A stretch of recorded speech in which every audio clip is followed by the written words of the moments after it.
The toughest part, especially being out of state, is finding a reliable rehab crew that you can work with. Running into a lot of those obstacles was an amazing learning experience, but I think like starting turnkey really sets that foundation. Canton's I feel like an exploding market. I feel like it's a couple of years behind where Akron was. I've seen a lot of people starting to invest in Canton and just trying to be on the forefront of that.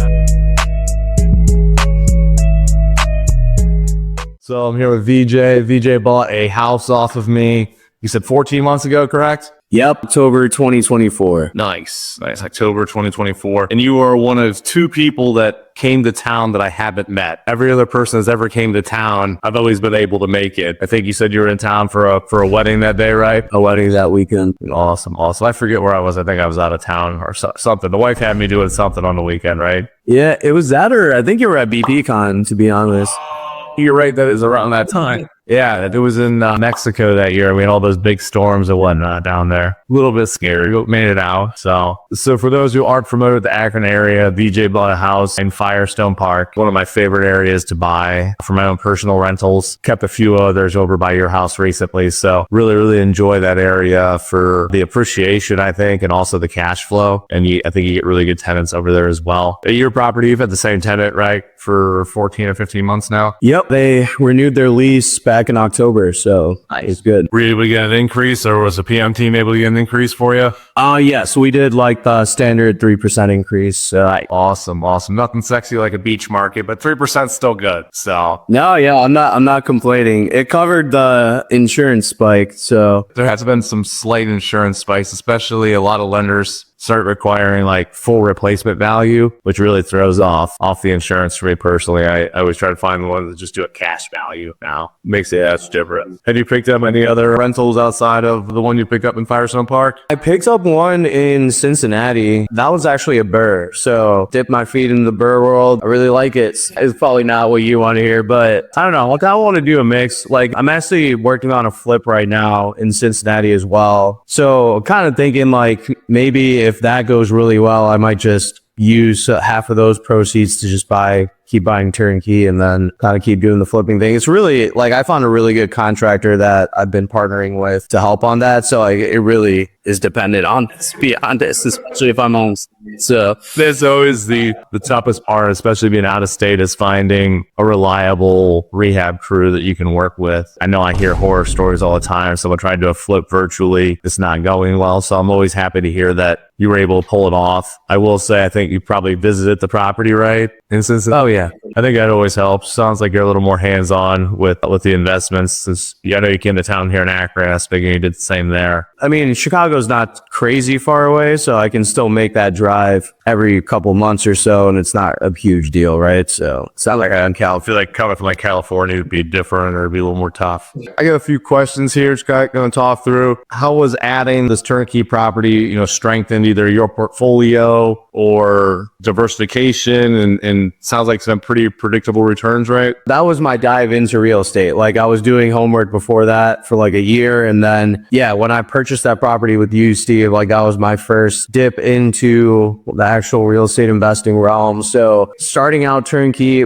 I don't have any regrets on that. I think it was a great decision. I learned a lot just from like going through the process, and from like a sleep at night standpoint, like that property hasn't given me any issues. Like even the BRRRR in Cincinnati, like obviously it was like my first time going through it. It was a great learning experience, but there were times where things came up unexpectedly. For example, like had to put a French drain in the basement, right? So running into that, I think was good in terms of, okay, like I learned a lot from this and I know how to like handle it better next time. And even like with that project too, like I ended up using another contractor for like the last 25% because he did most of the work and then was dragging his feet on the last. So that taught me in terms of like how, okay, like I can vet out self-contractors in the area, they'll finish the last and got it through the finish line, right? So like running into a lot of those obstacles was an amazing learning experience. But I think like starting turnkey really sets that foundation so that you're not biting off more than you can chew, right? So I don't have any regrets on purchasing that property. It's been the least headache. It's been very stable. Like it's been awesome. What we always strive to do is, make sure that it's stress-free. Barry, is always a big role there. And I know the property you purchased, it had new windows, new roof, new furnace, new hot water tank,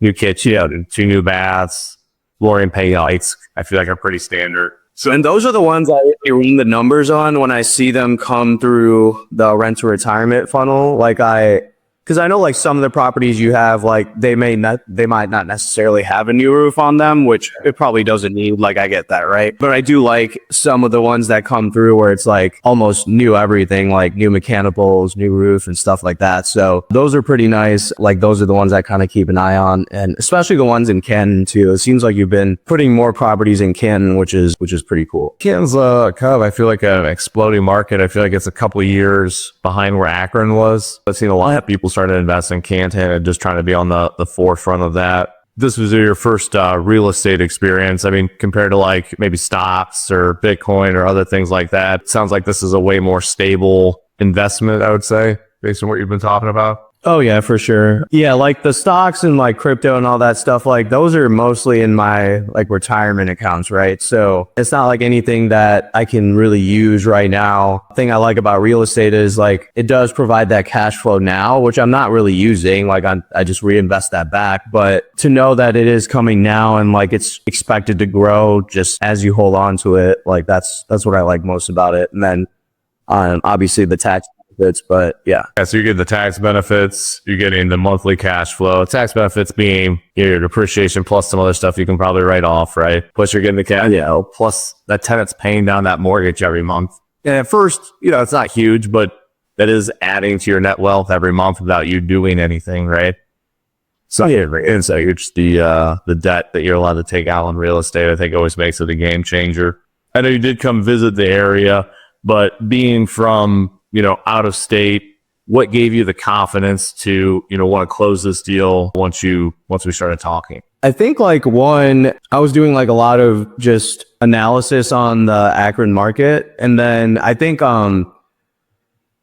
the webinar that Rent to Retirement had with you on it, like highlighting like the Akron Canton area, that was a really good webinar as well. So that gave me some reassurance too. Like at that point, like I was comfortable analyzing deals. Like it was just a matter of just pulling the trigger, right?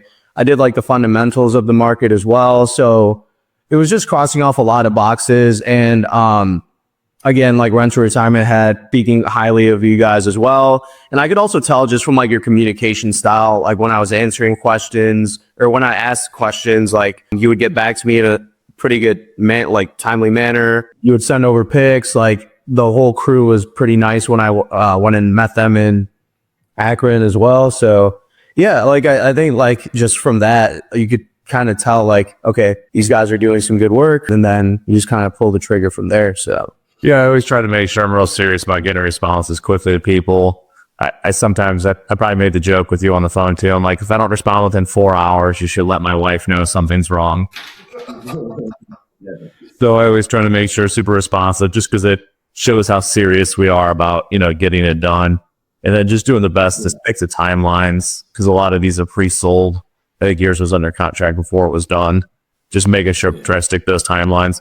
But even if the timeline does vary, I think just letting someone know, hey, we found a few other little issues. We're going to fix these before we jump into, inspections, appraisals, and that kind of stuff, which I think is important. You talked a little bit about the renovations earlier. From a renovations and long-term maintenance standpoint, what stood out to you about the quality of the asset? Like what jumped off the page or maybe when you're in person that you weren't expecting? Like everything was solid. So like, I think that was like one of the things that, like, I'm glad I like went and saw the property in person and I just happened to be in town that weekend. So I could like see it firsthand, like even when like, cause originally I was like, okay, this house was like super old. Like it was built in like, I don't know, I think it was like late 1800s or whatever, right? But, it's early, close to the world. So then like, but you go inside and like everything was solid, like paint was fresh, like very like durable material. So like all of that was great. So I was like, okay, wow, like it's this thing seems like it's gonna last like a really long time, like even from now. So I think that was I think that like really reassured me. And I'm glad I did that for my first property. And like I would like if you like for other investors, like if you can, like if you're doing it for your first time investing out of state, like if you can go visit the area, I would recommend it. Otherwise, right, like if you had sent me like a full blown like video walkthrough with pictures and stuff like that, you can evaluate it that way too. I think I would have still pulled the trigger. But yeah, like I would always say, like if you can go learn the market, especially if it's a market that you want to continue investing in, which I do see, like Ohio in general, I do see myself that being like my primary market for at least a few more years to come. It's just helpful in terms of knowing the different neighborhoods. Like if you can drive the neighborhood, like just make a weekend trip out of it or something. But yeah, like I was happy with the quality of renovations. Like everything looked sturdy, ready to go. So It's funny you mentioned the age of the home because that's always like the number one objection I get. People like that house is 100+ years old. Like, is it going to last much longer? Or like, what's going on? And I'm like, if they're updated correctly and maintained, these houses are probably built more sturdy than the houses they built. yep, yeah, Crazy to think about because I mean, realistically, like I look at it just from like construction material standpoint, like 2x4s. Everyone's seen that funny meme where like a 2x4 now is only 3.5 inches to where when they built the house, it was actually a full 4 inches. yeah, that's and it's so sad, really, to be honest. And like you see, I don't know if you see this on your social media, but like so many like home inspectors just roasting these like new builds that are popping up all over the country from like these big providers. Yeah. And they're doing that in parents' neighborhood too. Like they've been living there for like 25 years, but they this like portion of land that was like kind of like a small forest, they're building like a new subdivision on, and I was like, it's well, no, let's see. But I see a lot of those videos on like national builders too, not just like not just. Well, it's mostly the national builders that these home inspectors are roasting. So like if I were to want to build a new home, I'd probably get like probably a more specialized like local builder or something like that. Someone that cares more personally about their name, not exactly that trying to manage other employees and then they're like, I'm fed up with it. They don't care. Then the process goes the wrap, which is always a big concern. Yeah. So I guess the next question is, given your investment goals, turnkey real estate seems to be, way less hands-on compared to maybe like your flips or other things you're doing. Sounds like you think, turnkey is probably more of like, if you're looking for more of a hands-off investment, right? Yeah, 100%. And I honestly like would continue, like, I mean, I do plan on getting another property from you at some point. It's just, like, I like being able to, like, I'm trying to like kind of scale up a little bit faster, right? And I ideally don't want to be working for the next, so I just like how quickly I can recycle my capital either through a BRRRR or like I said, if, depending on how fruitful this relationship with like my contractor that I'm doing the flip on goes, like I could use that income. Like I can kind of do that and like turnkey or like just keep burring until I'm like, okay, like I've burred enough. Like I'll just focus on turnkey now and just leave. Yeah, I think so. He kind of makes it a little bit of an easier path of resistance as long as the capital is available. And I kind of do the exact idea of what you're doing. Like I take my flip profits and I buy rental properties with it. Yeah, three, keep one, or sell two, keep one. Roughly, that's been kind of the model this year. That's just, you got to keep people come in so you can continue to buy them and renovate them and stuff like that. Because people's questions are always that, why don't you just keep every single house, like capitalize the top? Yeah, exactly. Make sure I'm recycling the capital and then get it back out there. Any questions for me about your property, any properties in general, real estate stuff you've been thinking about? I guess like Well, first of all, I guess like property management has been great, by the way. Sweet. I feel like even like more so in terms of like response times. So I don't know if like anything changed there, but We did like through. So property management wise, I know my uncle runs that, but I'm closely, related with all of it. We share an office space. That always makes it nice. I know we did hire new employees that are, top notch talent, tons of property management experience. So I know our response times have gotten shorter. Also hired additional maintenance workers. So that's always made it so we're getting to maintenance calls within a few hours sometimes, which is incredible, Obviously, if there's an emergency. yeah, I've had no complaints. Like it's been a great experience. I am curious, like, are you finding any more deals in like Maslin, or are you kind of keeping those properties more nowadays? I've Kevin Steele cops. I do have one available that's on the secret inventory list. If you want, I can send it out to you. I had someone stop in town for the second time. He was kind of interested, but I don't think he's got to pull the trigger on it. But this one I did kind of lay out because I was in between a retail flip, a keep it as a rental, sell it as a rental flip. It kind of fits all of that criteria. So I might have went a little bit extra on the renovations. We got some granite countertops in there, a couple extra cabinets and stuff. So a little bit of a Do you see like one kind of being like, because you were saying like a lot of good things about it. I remember like when I was kind of visiting the area, you see it kind of like being like the next hidden gem after like Canton gets like the Akron level or whatever. Yeah, I think it's just like a suburb. So there's suburbs of Akron, right? It's just suburb Canton to me that I think has a lot of potential.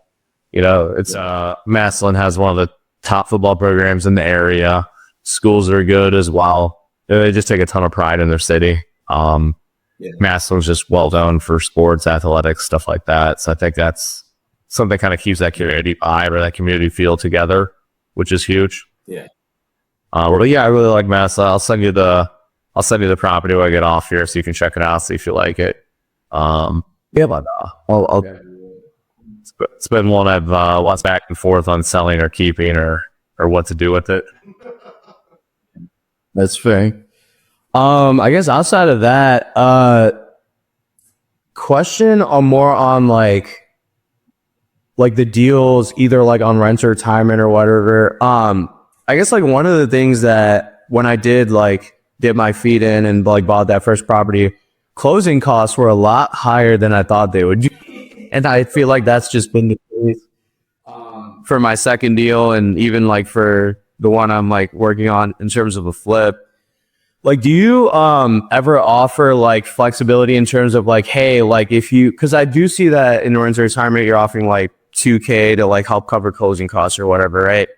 Do you ever see situations where investors are like, okay, the purchase price is $140, but my closing costs are like $7,000, right?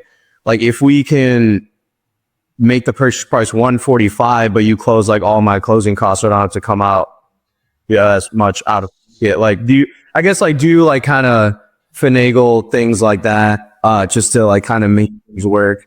Okay. That happens all the time. Actually, a lot of people like to finance their closing cost. So all it is just increasing the price to give cash back. So I've had that come up a ton. I think more recently, but with like loan closing costs plus like your prepaids, because you prepay your insurance, I think if you pay a month or two up front of the mortgage comes out of closing. So a lot of those prepaids really sneak up the closing cost beyond what people are projected, because some people won't call them closing costs because they're actually like if you sold your house, you get a check back for the insurance you didn't use. You know what I'm saying? Yeah. So a lot of that sometimes is just prepaids going in there, and like you usually don't get your first mortgage payment for 45 to 60 days, right? Yeah. Paid up front at closing. That's one of the sneaky things about that. And then I know when you take a loan, there's all like the survey fee, the appraisal. They have different endorsements they want to add, like an Alta 10 or an Alta 12 to make sure they're lending on something that's actually there, and things of that nature. which really sneak up the closing costs compared to a cash deal. Which, you know, I always think using a little bit of leverage and, you know, a smart way is important to help grow that net wealth, because the pay down, that's huge in my opinion. Yeah. Yeah, that makes sense. You still using Craig as your like insurance broker? Dude, Craig is my favorite person. Yeah, I've been using him ever since you recommended. And so what was there like 4 or 5 insurance agents before him, and nobody like competes at the speed of Craig. Like he could be like, yeah, or Eve, and he's like, yep. So Pushu always knocking out in the park for sure. Cool. Yeah, I mean, outside of that, no other questions from my end, but, yeah, like I said, I'm always analyzing everything that comes from you, on Rent to Retirement and watching your content. So hopefully, I'll see you all in, I don't know, like TikTok or something. Yeah, you'll get to see that video. You get to see yourself on it now. Cool. Yeah, now if you ever want to do any more of these, I'm happy to provide any more feedback. And yeah, no, I guess I just started doing them. You're my first one, like I was telling you. So we just kind of set everything up a few weeks ago or a few months ago, and hadn't really had anyone virtually. I did one, but it was like a terrible flop. So we had to like reinvent what we were doing. It was, the computer didn't work. We used like a laptop. We figured it out, but it was just a dry run on the first one, and just kind of see how it went. So we're trying to get some more content and people that bought houses off is the big goal. what is this set up? Like, is this in your house or is it in your office or what? No, it's in the office. So it's in Barberton. I'm literally on the floor above the company. So yeah, we're all interlooped at the building. Nice. I mean, that's good. So don't need to travel far there. So No, I don't have to walk up the steps. Cool. Well, I will chat with you soon, man. I appreciate it. I'll shoot you a text when the videos start to post. yeah, Go from there. sounds good. Thanks, dude. Have a great rest of your day. Yep, you go, man. Bye. Bye.